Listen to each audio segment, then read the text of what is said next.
Welcome back sa Amazing Tagalog Movie Recap. Ngayon ay ipapakita ko sa iyo ang isang aksyon, thriller na pelikula mula 2008 na pinamagatang Terra Nova.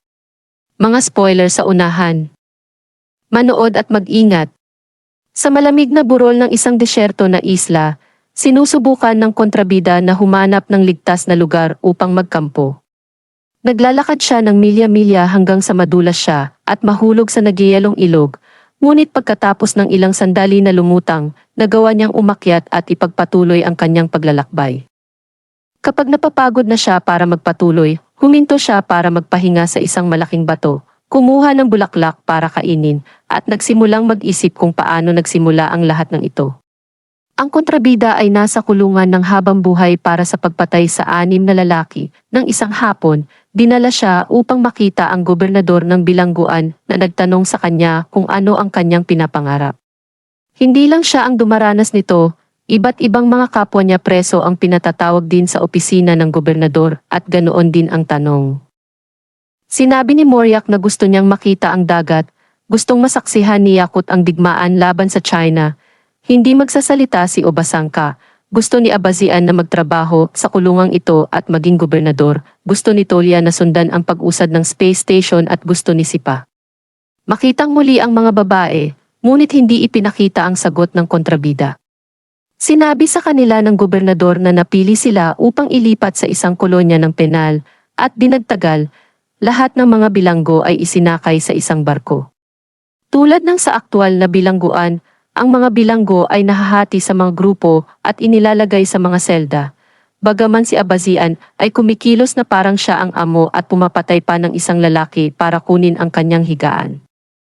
Ang hatch ay sarado na at ang bangka ay lumayag. Ang mga bilanggo ay nagsimulang magpanik sa pag-akalang ito ay isang lansihin upang hayaan silang mamatay sa dagat. Habang nagsisimulang maging marahas ang mga lalaki, naalala ng kontrabida ang pag-uusap nila ni Sipa sa bilangguan. Si Sipa ay may ilang malubhang problema sa pag-iisip at palaging gumuguhit sa dingding at nagsasalita ng walang kapararakan. Ngunit noong araw na iyon, binanggit niya ang langit at impyerno na walang natitira pang upuan at ang ikatlong lugar na parang purgatorio ay inihahanda para sa mga taong katulad nila. Ang akala ni Julian ay higit pa sa karaniwan niyang kalokohan noon, ngunit nagsisimula na siyang makita ang mga merito nito ngayon. Pagkaraan ng ilang sandali, lahat ay huminahon at sinubukang gugulin ang paglalakbay sa chit-chat at pagkain. Ngunit sa kalagitnaan ng paglalakbay, isang gang ang nakatakas mula sa isa sa mga selda, na hinahanap ang kanilang kababayan. Nagkunwaring nakipag-ayos si Abazian sa una para lang patayin ang lalaking hinahanap nila, na nagdulot ng kabuluhan, nagsimulang magtamaan at magpatayan ang mga bilanggo sa magkabilang panig sa pamamagitan ng mga bar maliban kay Starry, isang matandang nagdadasal. Gayunpaman, hindi nagtagal ang laban, mabilis na dumating ang mga guwardiya at matapos silang pigilan sa pamamagitan ng warning shot, naghagis sila ng sleeping gas na granada para patumba silang lahat. Sa bandang huli, nakarating sila sa isang desyerto na isla, kung saan ang mga bilanggo ay inilalagay sa may bilang na mga posas at iniiwan sa dalampasigan upang mapakinggan nila ang sasabihin ni Ginoong Oleson at Marta, ang mga pinuno ng Terra Nova Project. Dahil ang parusang kamatayan ay naging labag sa batas sa lahat ng mga bansa, ang mga bilangguan ay naubusan na ng espasyo para hawakan ang napakaraming bilang ng mga kriminal, kaya naman inalok ng gobyerno ng Russia ang lupaing ito para simulan ang proyektong ito, na pinunduhan ng ilang internasyonal na organisasyon. Simula ngayon, ang mga bilanggo ay mga kolonistang naninirahan sa ilalim ng kanilang proteksyon, at lahat ng kailangan nila upang mabuhay ay ibinibigay, kabilang ang pagkain na dapat tumagal ng 3 buwan. Ang isang satellite ay nanonood sa kanila sa lahat ng oras, at mayroon ding ilang mga buoy ng komunikasyon sa paligid. May posibilidad silang sumakay ng bangka papunta sa isa sa kanila para pindutin ang pulang buton at sabihin kung ano ang kailangan nila. Kung may lumabas na berdeng ilaw, nangangahulugan iyon na tinanggap ang kahilingan. Hindi natuwa si Abazian sa ideyang maitala ang 24/7, kaya nagbato siya ng malaking bato bilang protesta, ngunit mabilis siyang pinatayo ng mga gwardiya na may ilang warning shots. Nilinaw ni Marta na maaari ding gamitin ang mga boya para humiling na umalis sa proyekto sa pamamagitan ng pagsasabi ng kanilang pangalan at ang dahilan kung bakit gusto nilang umalis. Kung gagawin nila, ibabalik sila sa bilangguan. Sa pamamagitan ng paglalagay ng mga boya sa dagat sa halip na sa dalampasigan, tinitiyak nila na ang desisyon ay pinag-iisipan ng 2 beses bago ipagsapalaran ang pagsakay sa bangka. Bago umalis, ang mga gwardiya ay naghulog ng isang bungkos ng mga susi sa buhangin na nagpapaliwanag na sila ay binilang upang tumugma sa kanilang mga posas. Ang mga bilanggo ay sumugod sa kanila at nagsimulang mag-away para sa kanila habang sina Dylan at Sipa ay nanatiling ligtas sa likuran na kinukuha lamang ang mga susi na nahuhulog ng iba. Nagpasya din si Starry na manatili sa likod at panoorin kung paano bumubuo ng linya ang isang gang sa paligid ng mga susi upang hindi makalabas ang kanilang mga karibal at isang grupo ang pumunta sa mga crates na iniwan ng mga gwardya upang kumuha ng ilang armas at atakihin ang karamihang kasama nila. Sa kalaunan, kontrolado ng gang ni Ali ang sitwasyon. Kumuha si Ali ng jacket at magandang sapatos para sa kanyang sarili at kay Starry bago pumili ng lalaking ipapadala sa bangka. Ngunit sa sandaling mahuli niya ang isang tao, sinamantala ng grupo ang pagkakataong umatake at nagsimula muli ang laban. 12 ng mga lalaki ang namatay sa labanan.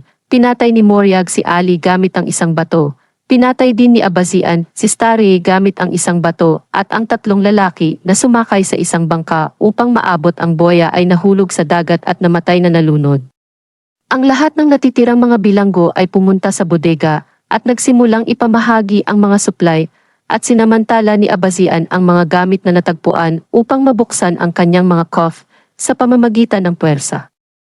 Nag-impake si Dylan ng isang bungkos ng mga supply sa isang bag at kumuha ng jacket habang nakikinig sa sinabi ni Sipa na walang paraan na tatagal ang pagkain ng 3 buwan. Pagkatapos ay umalis siya sa lugar upang mabuhay ng mag-isa at sana ay makahanap ng paraan palabas ng isla. Ibabalik tayo sa simula ng kwento. Ginalugad ni Dylan ang isla hanggang sa makakita siya ng isang lugar na walang snow at mabatong pormasyon na magbibigay ng ilang kanlungan. Kaya nagpasya siyang umupo doon habang tinitingnan ang larawan ng kanyang pamilya na itinatago niya sa kanyang uniforme sa bilangguan. Namimiss niya ang mga ito at nakatulog na may luha sa kanyang mga mata. Maya-maya, nagising siya nang makarinig siya ng ilang tili. Lumabas na ang mga supply na puno ng mga daga at kinakain na nila ang kanyang pagkain at bag. Kapag umuulan, si Dylan ay nakahanap ng masisilungan sa ilalim ng batong pormasyon na nakita niya noon na naglalagablab para sa init at nagpapainit ng tubig. Pagkatapos ng pag-ulan, nakahuli siya ng ibon at inihaw sa apoy, doon siya nahanap ni Sipa. Habang nakikipag-chit-chat siya sa kanya, sinubukan niyang nakawin ang kanyang kutsilyo, ngunit nakita siya ni Dylan at binawi ito. Nag-alok si Sipa ng asin na dala niya at ang tulong niya kapalit ng karne, na tinanggap naman ni Xiling, kaya nagpunta si Sipa para mamulot ng mas maraming kahoy at nakita niya ang larawan ng pamilya kay Dylan na nakasabit sa mga bato, kaya naman hinalikan niya ang asawa ni Dylan. Pagkatapos, pinagsaluhan nila ang ibon at nang matapos silang kumain, naglakad si Sipa sa gilid ng bangin, nagpapaliwanag na hindi siya tumatalon dahil sa sobrang takot. Tinanong niya si Dylan kung bakit hindi rin siya mamamatay, at ipinaliwanag ni Dylan na dahil sa pamilya niya, patay na sila at gusto niyang ilibing sa tabi nila, na hindi mangyayari kung mamatay siya sa isla. Nakatulog ang 2 lalaki, at nang magising si Dylan, nalaman niyang ninakaw ni Sipa ang larawan upang gamitin ito bilang inspirasyon sa kanyang kahalayan. Galit na galit, binugbog siya ni Dylan at itinulak siya palabas ng bangin, ngunit hindi namatay si Sipa. Dahil hindi siya nahulog sa karagatan, bumagsak siya sa isang burol sa ilalim mismo. Ngunit kahit na matapos ang hindi pagkakasundo na ito, ang 2 sa kanila ay naglalakbay ng magkasama habang ginalugad nila ang isla. Madaling nilibang ni Sipa ang sarili sa mga basurang nahanap niya sa tubig habang sinusubukan ni Dylan na mangisda. Ngunit ang tanging nabubuhay na nilalang na natagpuan nila sa tubig ay isang uri ng aquatic centipede na nakakagulat kay Sipa. Habang tumitingin sa paligid, nagulat si Dylan nang biglang may nakitang bahagi ng seaplane sa gitna ng mga bato. Medyo malayo lang ang pag-akyat sa burol para mahanap ang buong eroplano, na nagbibigay sa kanya ng kaunting pag-asa dahil piloto siya noon at kaya niyang paliparin ito. Gayunpaman, ang dalawang lalaki ay hindi sapat upang ilipat ito, kaya sa ngayon, bumalik sila sa kanilang kanlungan.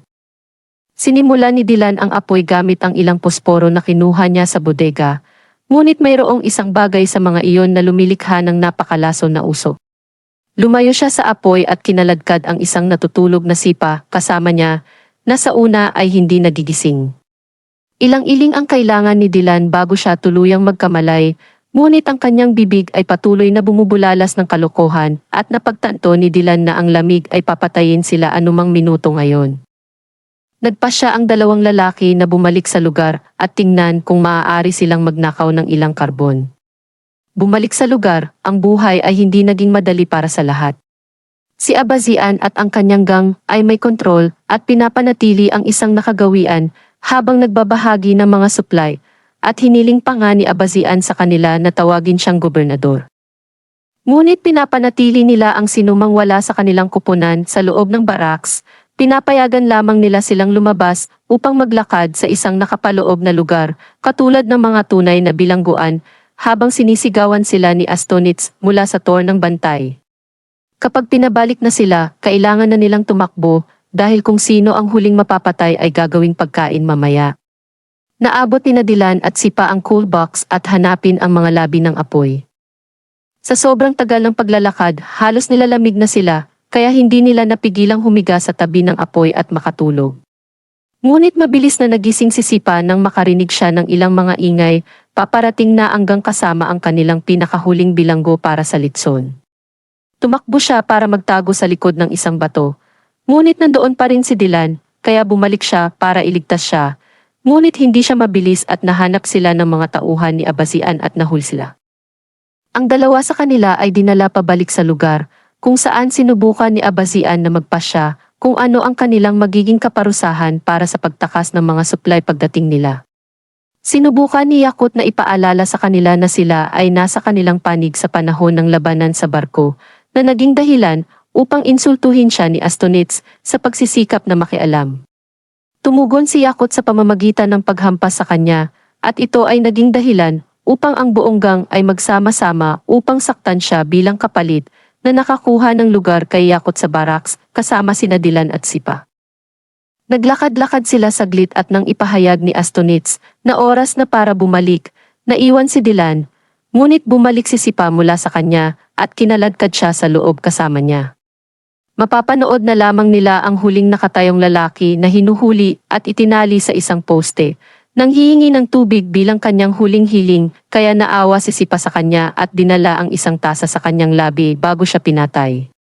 Nang maglaon, bago matulog, tinatalakay ng grupo ang posibilidad ng pagrerebelde. Hindi sila sigurado dahil maaaring mapanganib ito, ngunit kinukumbinsi sila ni Sham na sulit na subukan. Kinaumagahan, ipinakita ni Tolia kay Abaziankat na nag-install siya ng lihim na bitag sa kanyang pagawaan, upang mahuli ang sinumang potensyal na magnanakaw. Matapos ang grupo ay maglakad araw-araw, sinisikap ni Astonitz na ibalik sila sa loob para maisagawa ang karaniwang laro, ngunit dalawang lalaki lang ang tumatakbo, ang iba ay tumayo at magkasama habang si Yakut ay naghahagis ng bato kay Astonitz para tumahimik siya. Lumapit si Dylan kay Abazian at nag-alok sa kanya ng deal. Kung hahayaan niya silang pumunta sa boya at humingi ng pagkain, sasabihin niya sa kanya ang lokasyon ng eroplano na natagpuan niya. Tinanggap ni Abazian at binuksan ang gate para palabasin sila. Habang sina Tolia at Dylan ay sumama sa dalawa pang lalaki sa bangka, tinanong ni Abazian ang kanyang mga tauhan kung may alam ba sila tungkol kay Dylan at sa ganoong paraan niya nalaman na siya ay isang piloto, na ang kanyang pamilya ay namatay sa isang pagbagsak ng eroplano at siya ay nakulong dahil sa pagpatay. Mga flight dispatcher sa paliparan na may ripo. Ang krimen na ito ay inuri bilang pagpatay sa isang estado ng matinding emosyonal na pagkabalisa na sa tingin ni Abazian ay nangangahulugan na si Dylan ay may konsensya. Sa sandaling malayo na ang bangka, inutusan niya ang grupo na bumalik sa kwartel na kanselahin ang kanyang deal. Sinubukan ni Yakut na harapin sila, ngunit agad siyang napatay, kaya kinuha ni Abazian ang isa pang lalaki bago ideklarang muli na ang laro. Ang grupo ay maaari lamang tumakbo pabalik sa kwartel dahil ang labanan ay magiging isang masamang ideya dahil armado ang mga tauhan ni Abazian. Samantala sa dagat, ang isa sa mga lalaki ay nahulog mula sa bangka, ngunit nahuli nila siya sa oras at kinalagkad siya pabalik. Inabot ni Tolia ang boya at humingi ng tulong, ngunit ito ay sira at kahit ang kanyang mga kagamitan ay hindi makakatulong. Bumalik sila sa baybayin at sinabi ni Dylan kay Abazian na malapit na ang pagkain. Ngunit hindi siya pinaniwalaan ni Abazian dahil walang berdeng ilaw ng kumpirmasyon. Ipinaalala sa kanya ni Tolia ang pagkakaroon ng eroplano, ngunit hindi rin naniniwala si Abazian na totoo yun. Ngunit binibigyang inspirasyon nito si Obazanka na gumalaw nang nakabuka ang kanyang mga braso na parang isa. Napansin nito ni Abazian na nakakagambala at hinawakan siya sa liig, kaya ginamit ni Tolia ang pagkakataong puntahan siya mula sa likuran at patayin siya. Dalawang iba pang miyembro ng kanyang grupo, sina Amurbek at Ertsinov, ang pumatay sa natitirang bahagi ng kanilang gang at pinapanood si Estonets na tumakas bago nila siya mahuli. Tinanong nila si Dylan kung ano ang susunod na gagawin, at hiniling niya sa kanila na palayain ang mga lalaki mula sa barracks dahil sumusumpa siyang darating ang pagkain at hindi lang nila nakita ang ilaw dahil nasira ito. Ang mga lalaki ay nag-aalinlangan tungkol dito at ipinaalala sa kanya ngayon na marami na silang mga katawan na makakain mamaya, ngunit naisip ni Tolia na dapat silang ilibing. Pinaalalahanan din siya ni Dylan tungkol sa eroplano, kaya sa wakas ay tinanggap ni Amurbek at Ertsinov. Pinalaya nila ang mga bilanggo at sinabi sa kanila na maghihintay sila ng ilang araw para sa pagdating ng pagkain, ngunit hindi na nila gagamitin ang isa't isa bilang pagkain, kaya kailangan ng lahat na manatiling kalmado at makipagtulungan. Magpapadala rin sila ng grupo para iligtas ang eroplano, na ilalagay nila sa isang hangar na kanilang gagawin at dahan-dahang ayusin ito upang makatakas mamaya. Biglang pinutol ng SEPA ang kanilang mga plano na nagsasabing walang satellite habang nagsusulat ng mensahe ng SAUS gamit ang buhangin at 3 katawan. Maya-maya, bumalik si Estonet sa lugar at dahil sa mga bagong alituntunin na nagsasabing kailangan nilang panatilihin ang kapayapaan, nagpasya silang huwag pansinin ang ginawa niya sa kanila sa ngayon at ibahagi pa rin ang kanilang pagkain sa kanya. Ginagabayan ni Dylan ang isang grupo ng mga lalaki patungo sa eroplano, at lalong tumataas ang kanilang kalooban kapag nakita nilang nagsasabi siya ng totoo. Sama-sama nilang pinaghiwa-hiwalay ito para sa mas madaling transportasyon at dinadala ang mga piraso pabalik sa lugar. Sa kalaunan, dumating si Marta sa isla, kasama ang isang grupo ng mga gwardya. Gumagamit sila ng gas para ilayo ang mga lalaki, ngunit pinapayagan nila si Dylan na makipag-usap sa kanya at talakayin ang listahan ng mga bagay na hiniling nila. Siya ay nalilito kung bakit sila humihingi ng gas, at ipinaliwanag niya na ito ay para sa mga generator na dapat ay pinapagana ng hangin, ngunit hindi sila gumagana sa polar night. Sa totoo lang, gusto nila ang gas para sa eroplano. Sinamantala ni Dylan ang pagkakataong magtanong kung bakit hindi nila sinagot ang SAUS na mensahe ng SEPA, at ipinaliwanag ni Marta na ang kanilang satellite ay nasa infrared na uri, nakakakita sila ng init, upang mahanap nila ang mga tao sa mga kalan, ngunit hindi mga salita. Gusto rin niyang malaman kung ano ang ginagawa ng mga tao sa napakalayo mula sa 20 ilang araw na ang nakalipas at sinabi niya sa kanya na nangingisda sila. Hindi sila naniniwala sa kanya dahil walang isda sa lugar, kaya muli siyang nagsinungaling at sinabi sa kanila na kinakain na nila ang mga nilalang na tulad ng alupihan na sa tingin niya ay lubhang nakakabigla. Nais din nilang malaman kung ilan sa orihinal na 206 na kolonista ang natitira na hinala ni Dylan dahil dapat nilang masabi sa kanilang satellite.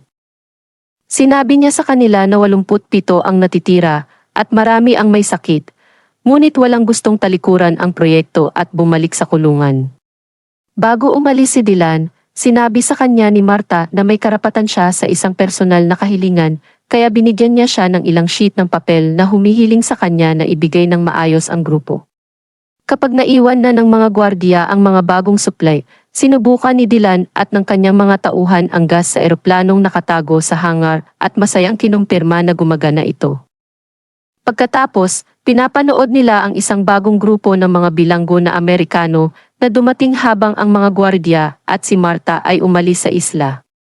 Ang mga bilanggo na ito ay may pinuno din, isang napakalaking tao na sinusubukang makipagkamay ni Dylan. Hindi tinanggap ng lalaki, sa katunayan, sinaktan niya si Dylan na nag-trigger ng away sa pagitan ng magkabilang panig. Ang engkwentro ay brutal at walang nag-aatubiling pumunta para sa pagpatay, kaya kinaladkad ng sipa si Dylan kasama niya upang itago siya sa pagawaan. Sinubukan ng isa sa mga Amerikano na sundan sila, ngunit nahulog siya sa bitag ni Tolia at agad na namatay. Si Ertsinov ay lumaban sa pinunong Amerikano at nagtagumpay, ngunit bago siya mapatay, pinutol ni Amarbek at pinatay ang malaking tao sa halip habang nasusunog ang mga gusali sa kanilang paligid. Ang lahat ng ito ay binabantayan ng mga pinuno ng proyekto. Nang mapagtanto nila na ang sitwasyon ay sa wakas ay wala na sa kontrol at na higit sa 40% ng kolonya ang napatay, si Marta ay tumawag sa opisina at sinabihan na magpatuloy sa Code Neck Island na nagpapadala ng isang grupo ng mga gwardya sa isla na bumaril sa lahat ng paalala. Mga bilanggo habang sinusunog ni Marta ang mga sulat ni Dylan. Sa kabutihang palad, may ilang lalaki na nabubuhay pa dahil sa pagtatago sa mga bundok o sa hangar, Dylan, Sipa, Ertsinov at Tolia. Magkasama nilang itinulak palabas ang eroplano, ngunit nang sasakay na sila, nagpaalam ang Sipa sa kanila at tumakbo sa mga burol para tumalon siya sa karagatan, hindi na siya natatakot. Ang natitirang tatlo ay sumakay sa eroplano at nagawa ni Dylan na makaalis ito ng ligtas, kahit na binaril sila ng mga gwardya habang nasa daan. Ang kanyang dalawang kasama ay namatay, ngunit si Dylan ay hindi tinamaan ng mga bala, kaya siya ay lumipad palayo sa kanyang kalayaan. Marami pong salamat sa panunood. Mag-subscribe para sa higit pang mga videos na tulad nito, i-on ang mga notification, at mag-iwan ng like para matulungan ang aming channel.